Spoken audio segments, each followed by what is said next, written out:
Welcome to Maa Kalyanika public school Pinda road. Maa Kalyanika public school Pinda road आपका स्वागत करता है। Hello students, I am Pramita Chaudhary from Maa Kalyanika public school Pinda road, Bilaspur, Chhattisgarh. Students, we are back to our environmental studies class of 4th. Hope you all are well at home, following the social distancing rule and maintaining the hygiene, and try to learn every day something new, because this learning process will improve your knowledge. It is beneficial for you. So students, today we will discuss about our chapter 9, flowers. Okay, so in this chapter we will see all these points and we will try to understand this chapter. So let's start our chapter. Student, open the page number 44. Okay, let's start reading. Imagine if there is no flowers, how dull our lives would be. है ना, मतलब it means कि imagine करिए अगर आपके life में flowers ना हो तो आपकी लाइफ कितनी डल होगी। आप खुद देखते हैं फ्लावर इतनी ब्यूटीफुल होते हैं कि अगर आपका मूड अपसेट है तो फ्लावर देख के आपके चेहरे में एक स्माइल आ जाती है, आपको अच्छा लगता है देख के। और जो वर्ल्ड है, वो जो नेचर है, बहुत ही कलरफुल होता है क्योंकि ये बहुत ही डिफरेंट डिफरेंट कलर्स में होते हैं, है ना। So let's start reading again. Flowers are most beautiful part of a plant. Flowers usually grow as and the end of the stem. They last for a short time. Flowers contain nectar. So it means flower जो है वो most beautiful part होता है एक plant का। Flower usually grow होता है किसके, एक स्टेम के एंड पे होता है और ये बहुत शॉर्ट टाइम के लिए होता है। और फ्लावर्स कंटेन करता है किसका, नेक्टर का। नेक्टर मीन्स जो फूलों का जो रस होता है। Okay, flowers vary in size, shape, and colors. They may grow singly on a stem or in a bunch. They bloom at a different time of the year. जो flowers होते हैं वो different different मतलब very मतलब बहुत अलग अलग size, shape और color में होते हैं और वो सिंगली ग्रो करते हैं और या फिर इन अ बंच में ग्लो करते हैं। ओके, और ये ब्लूम करते हैं different different times of the years में, मतलब अलग अलग टाइम पे ईयर में हर प्लांट का अपना अलग अलग होता है, उसमें वो ग्रो करते हैं। On the basis of the blooming season,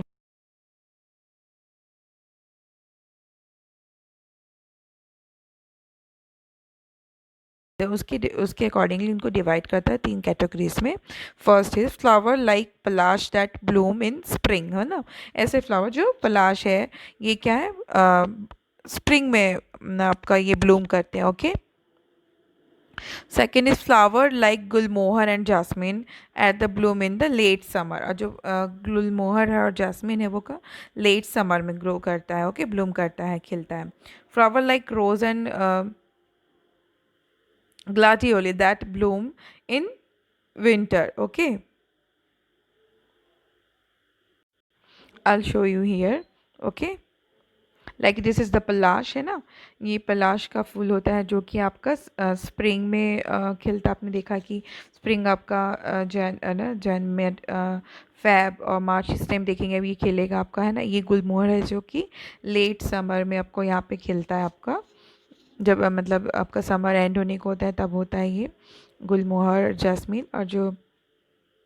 और रोज़ है और ग्लैडियोली इसमें, रोज़ किसमें, ये विंटर्स में आपका यहाँ पे ब्लूम करते हैं। Okay, so next point is, so आपने देखा कि फ्लावर्स स्प्रिंग में, समर में और विंटर में, 3 सीज़न में, 3 कैटेगरीज में बोल सकते हैं ऐसे में ब्लूम करते, 3 सीज़न में ब्लूम कर रहे हैं। स्प्रिंग में कुछ समर में और कुछ विंटर्स में।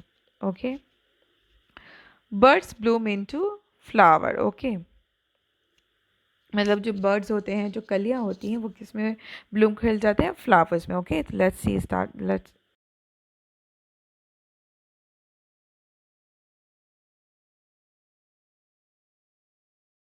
the colored part of the flower are tightly closed together. The sepals surrounded the petals.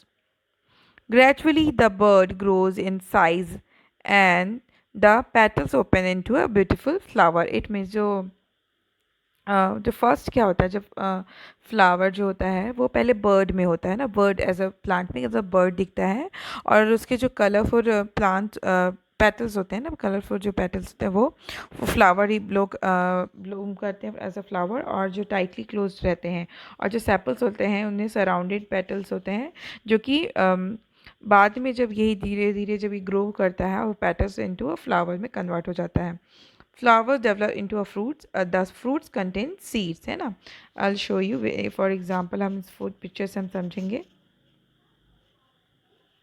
ये देखेंगे, ये जो है ये एक बर्ड, आप प्लांट एक प्लांट में आप कैसे दिखते हैं, पहले ये बर्ड होता है, ओके, ये बर्ड होता है, और ये जो कलर्ड पार्ट है ये पेटल्स अभी टाइटली क्लोज्ड है, और ये है सेपल्स, ओके, इसी ये कवर्ड है, और ये बाद में जाके ग्रो करने लगेंगे, फिर ये धीरे धीरे ये फ्लावर ग्रो करेंगे, सेपल्स सराउंडिंग ये भी, ये साइड में ये सेपल्स होते हैं, ग्रीनरी होता है, और ग्रेजुअली बढ़ते जाएंगे और ये फ्लावर में कन्वर्ट होते जाएगा। ये आपका सेपल होता है, ओके, ये जो ग्रीन पार्ट है, okay.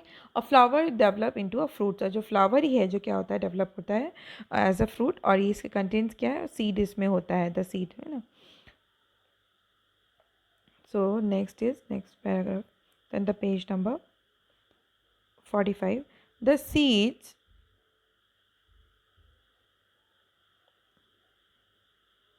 the seed produce new plants. So flower are the reproductive organ of the plant.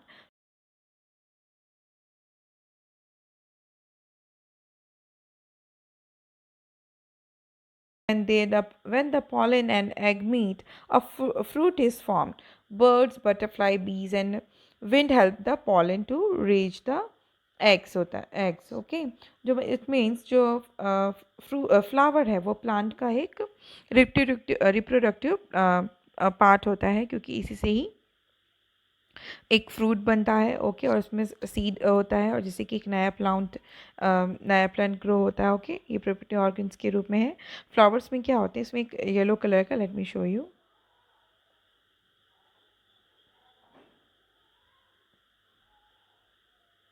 ये आप देख रहे हैं, ये जिस तरीके से ये ग्रो होता है, ये है ना एज अ बर्ड फिर फ्लावर, तो ये एज अ ये हिबिस्कस का फ्लावर है। तो ये आपका क्या है, आपका ये प्लांट का एक रिप्रोडक्टिव ऑर्गन है। अगर हम इसको ऐसे हाफ डिवाइड ब्लेड से या किसी उससे आप कट करेंगे तो आपका हमारा एक स्ट्रक्चर दिखेगा, इस तरीके का स्ट्रक्चर दिखेगा। इसमें ये जो देख रहे हैं ना, ये पाउडरी काइंड ऑफ, आप कभी भी प्रैक्टिकली आप देख सकते हैं, हिबिस्कस का ये फ्लावर सबके घर पे होता है, मोस्टली पूजा में भी यूज़ करते हैं। ये तो ये पाउडरी एक येलो कलर का ये कलर सब्सटेंस होता है, जिसको हम पोलन ग्रेन कहते हैं। तो डिटेल में हम इस तरह से देखेंगे, ये पोलन ग्रेन, ये अगर हम उस फ्लावर को हम बीच से स्लाइड करें, कट करेंगे, फिर हमें ये चीज़ें, ये आपका फ्लावर का स्ट्रक्चर दिखेगा।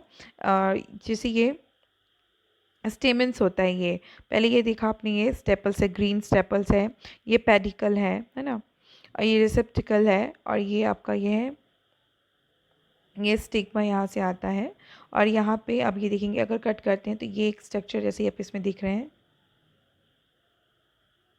ये एक लंबा ये दिख रहा है ना, ये पॉलन ग्रेन्स है, और उसको हम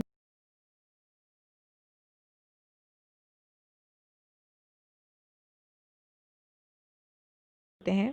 और यहाँ पे ये इसका जो एग है, इसमें ये आपका इसका ओवरी, यहाँ पे पॉलेंस होते हैं, ओव्यूल्स होते हैं। यहाँ पे ये जब आके यहाँ पे पहुँचता है किसी सब्सटेंस, किसी की हेल्प से, लाइक विंड और बर्ड्स या बटरफ्लाई, है ना, इनकी हेल्प से अगर ये जब इसमें आता है तो यहाँ पे ही सीड डेवलप होता है, और यही बाद में जाके फ्रूट में कन्वर्ट होता है, ओके। तो लेट्स सी, ये इसमें जो आपने देखा था, ये फिलामेंट है, ये एंथर है, ये पॉलन ग्रेन्स है ना।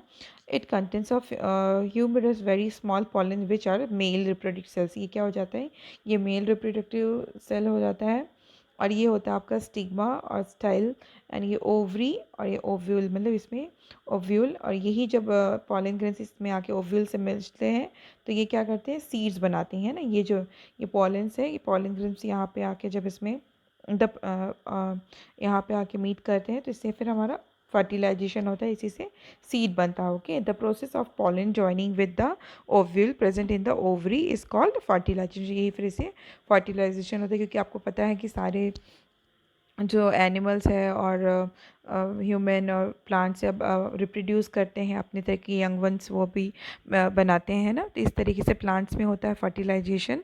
ये जो पॉलन से या उनके स्टिग्मा से होते हैं, यहाँ पे ओवरी में आके ओव्यूम से मिलते हैं, उससे फिर वो एक नया सीड होता है। लेट मी शो यू, ये पॉलन से, ये ओव्यूल्स है ना। The process of pollen joining with the ovules present in the ovary, ये जो ओव्यूल्स है प्रेजेंट इन द ओवरी में, इज कॉल्ड फर्टिलाइजेशन। और कि the varies way of pollination है ना, कि while sucking nectar from the flowers they are in way harm by the insects है ना। मतलब ये जो ये हम जिसके help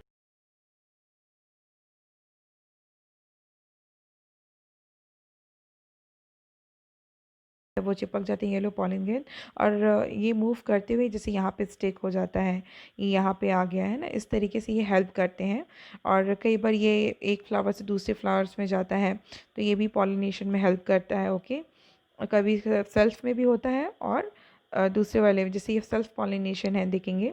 when pollens reach the stigma of the same flower it is called self pollination.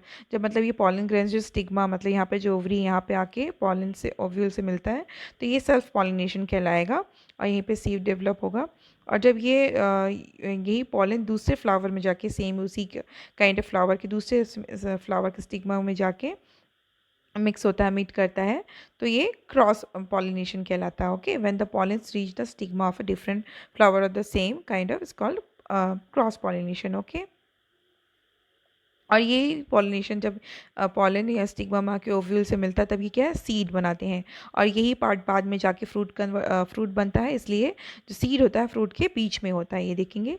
यही बाद में जाके सीड डेवलप हुआ, सीड से ही ये फ्रूट बना, इसलिए ये यहाँ पे फ्रूट के सीड हमेशा बीच में होता है ना, सेंटर में होता है, अंदर होता है। After fertilisation ovary swells from the fruit. जब फर्टिलाइजेशन हो जाता है ना, फर्टिलाइजेशन होने के बाद जब ओव्यूल से मीट करता है पॉलन ग्रेन, तो फिर ये स्वेलिंग होने लगती, फूलने लगता, फिर ये फ्रूट बनता है। ओके, इस तरीके से हमने देखा कि प्लांट्स में फर्टिलाइजेशन और पॉलिनेशन कैसे हो रहा है with the help of birds, butterfly है ना, विंड, ऐसे में जिसमें कि पॉलन ग्रेन आके ओव्यूल से आके, एग से मतलब ओव्यूल में उनसे मीट करते हैं, जिससे कि सीड, और उसके बाद में ये धीरे धीरे जो ओवरी है वो आके बाद में फ्रूट में कन्वर्ट हो जाती है।